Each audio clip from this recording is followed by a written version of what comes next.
Assalamualaikum warahmatullahi wabarakatuh. Apa kabarnya kalian hari ini? Tetap semangat ya, meski harus belajar di rumah.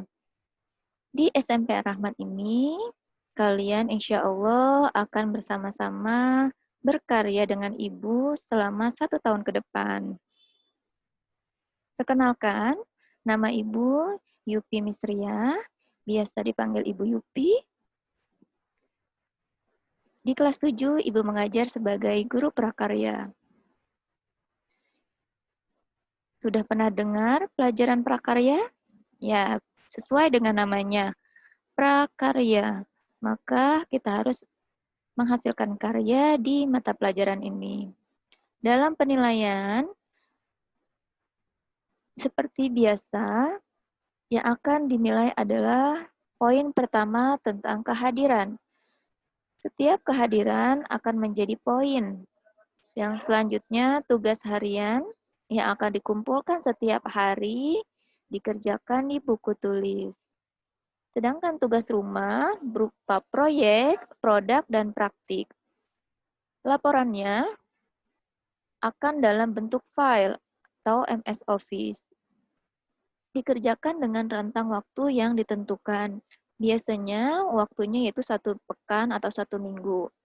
Nah, di tahun ini, semester plan yang akan kita karya bersama, yaitu tentang kerajinan bahan serat, kerajinan tekstil, teknologi konstruksi miniatur rumah, budidaya tanaman sayuran, pengolahan bahan pangan buah segar menjadi makanan dan minuman, dan terakhir pengolahan bahan pangan hasil samping buah menjadi produk pangan.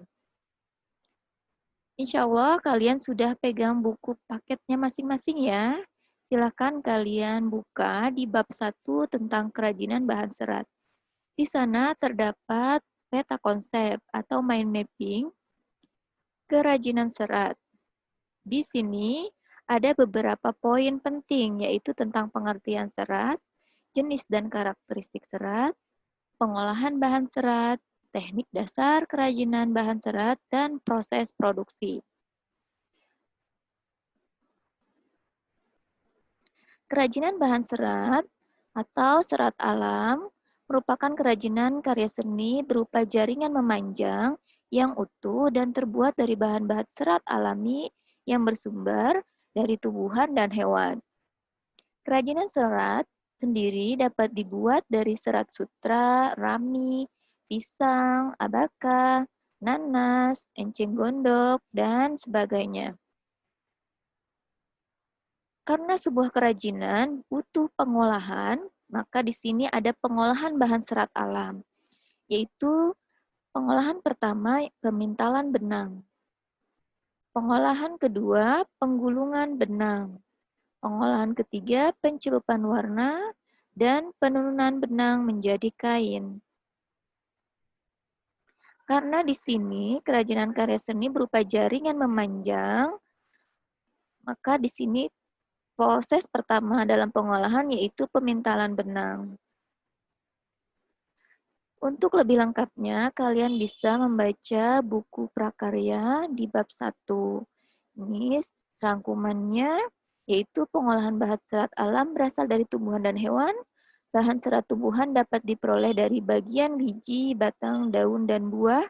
Sedangkan karakteristik bahan serat alam meliputi kehalusannya, kekuatan, daya serap, dan kemuluran atau elastisitas.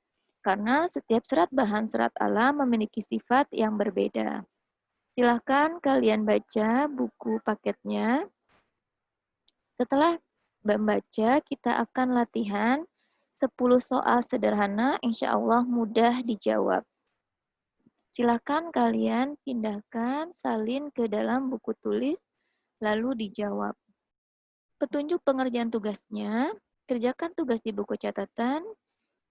Jangan lupa di bagian kiri atas diberi identitas, yaitu hari dan tanggal, nama, serta kelas. Hasil foto tugasnya yang sudah dikerjakan difoto, nanti diupload ke aplikasi Edmodo, dan tugas harus sudah diupload sebelum kegiatan belajar prakarya hari ini selesai. Jadi sebelum selesai harus sudah dikerjakan ya, harus sudah diupload. Setiap pelajaran prakarya pasti ada proyek atau tugas praktik di rumah masing-masing untuk saat ini. Tugas pembuatan karyanya tugas individu, yaitu membuat sebuah karya kerajinan bahan serat. Sebelum membuat kerajinan bahan serat, kalian harus memahami dulu pengertian bahan serat, jenis-jenis bahan serat, dan sumber-sumbernya. Jenis kerajinan bahan serat yang kamu buat dapat memilih dari karya yang ada di buku siswa atau yang kalian cari dari sumber yang lainnya. Jangan lupa poin keempat, perhatikan tahapan pembuatan produk kerajinan bahan serat dan kalian harus fotokan setiap tahapan-tahapan proses pembuatan kerajinan keras. Misalkan kerajinan keras membuat gelang dari tali. Nah, alat dan bahannya apa saja? Kalian sebutkan, kalian foto alat bahannya, terus langkah-langkahnya apa saja yang diperlukan, yang dikerjakan. Misal, langkah pertama, mengikat tali dengan pola seperti apa. Nah, itu harus difoto. Dan foto terakhir, harus ada foto kalian beserta dengan hasil karyanya. Minimal, paling sedikit ada 8 atau 10 foto, ya. Boleh lebih dari itu, karena nanti laporannya di MS Office ya. Nah, tugasnya dikumpulkan selama 1 pekan. Jadi Ibu kasih waktu kalian 1 pekan mengerjakan tugas produknya. Insya Allah ini mudah dan menyenangkan untuk kalian. Kalian bisa cari sumber informasi lainnya atau boleh bertanya di grup jika kalian tidak paham. Oke, selamat berkarya. Berkaryalah dengan ilmu dan berilmulah dengan adab. Dan jadilah bermanfaat dengan ikhlas. Terima kasih. Wassalamualaikum warahmatullahi wabarakatuh.